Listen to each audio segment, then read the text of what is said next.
they're dining. I'm looking through this enormous window, a huge, big, glorious bay window. And here everything is animated.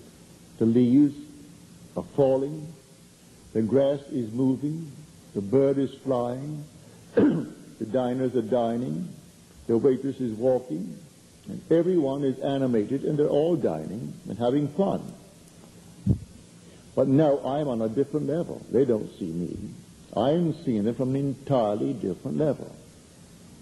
In him is life, and the life was the light of men. That is the consciousness of man. And I stopped that activity within me, which was life, which made them appear to be alive. And they all froze. They were all dead.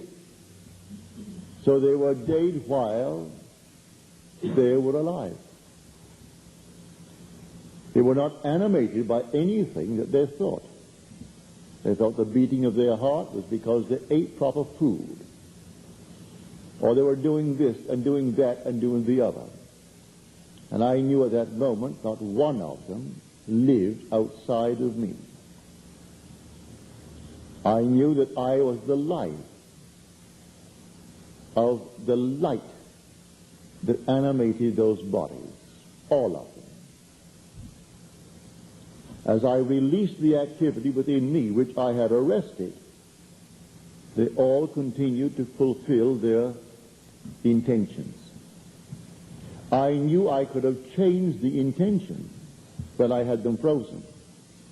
And when I released it, which is only an activity, they would have thought that they had initiated a change of heart. And they would have gone on to do what I had commanded. And it was not anything that they had originated. I didn't change it. I simply allowed it to go on. So I know this fiery spiral way that is truth. For he said, I am the truth. He identifies himself with the Son of Man. And as the Son of Man is lifted up, but how is he lifted up? In the same manner that Moses lifted up that fiery serpent in the wilderness. It's a spiral, fiery motion. It's a stairway leading from the depths of generation into regeneration. And when you travel it, there is nothing in this world that really is what it appears to be. But here we are, as we think we are, alive. And here I say you have the name of being alive, and you're dead. Those who go beyond into the world called the world of the dead, I would say 99% of them do not know that they experienced the event that you and I call death, because they did not.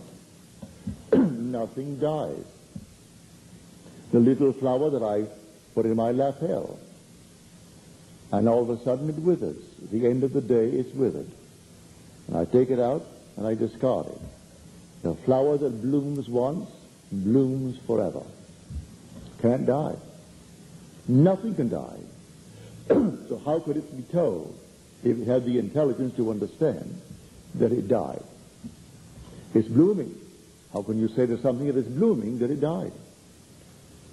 How could I convince Jack that I came back from San Francisco, from Los Angeles, rather, and attended his funeral in Haverstraw, New York, and paid for his funeral, and gave him a good Catholic funeral, because his sister demanded it.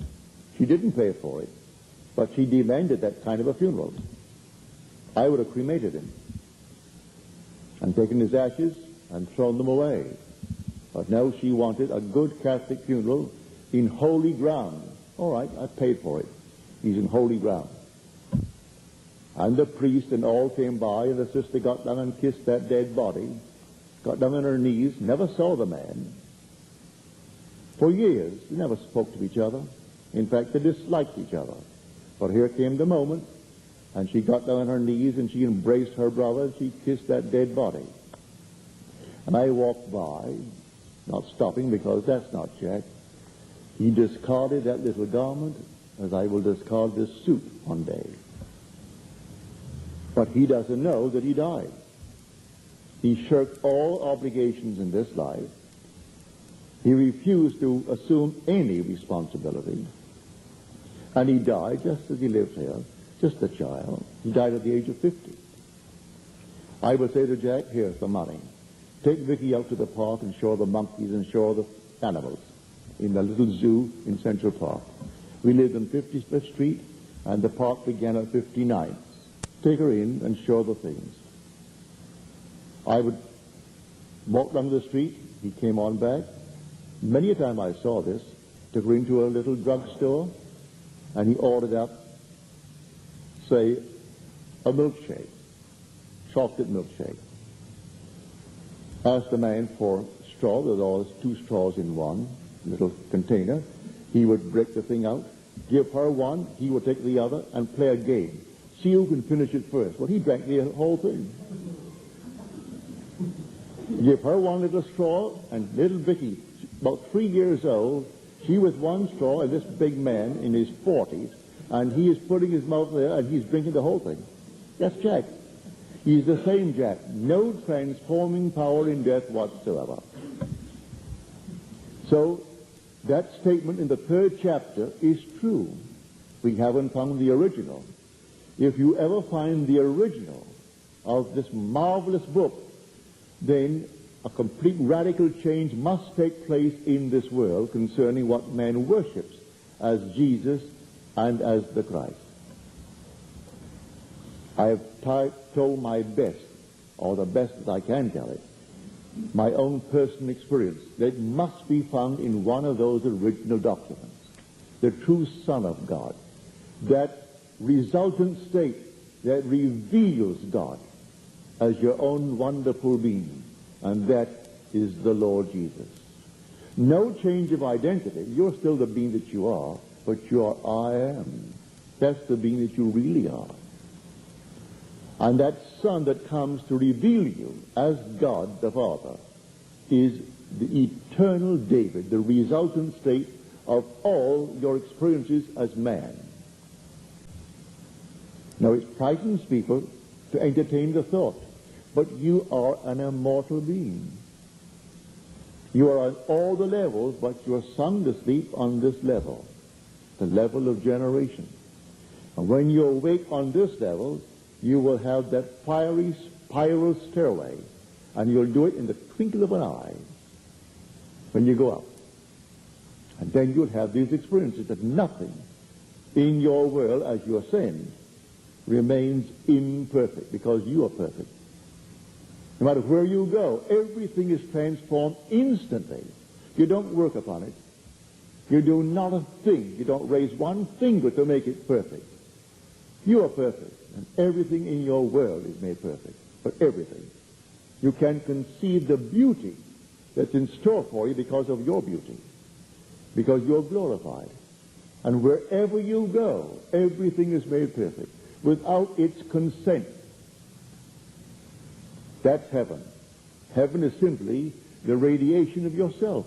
You are perfect, and you're wearing the immortal garment, which is forever and forever.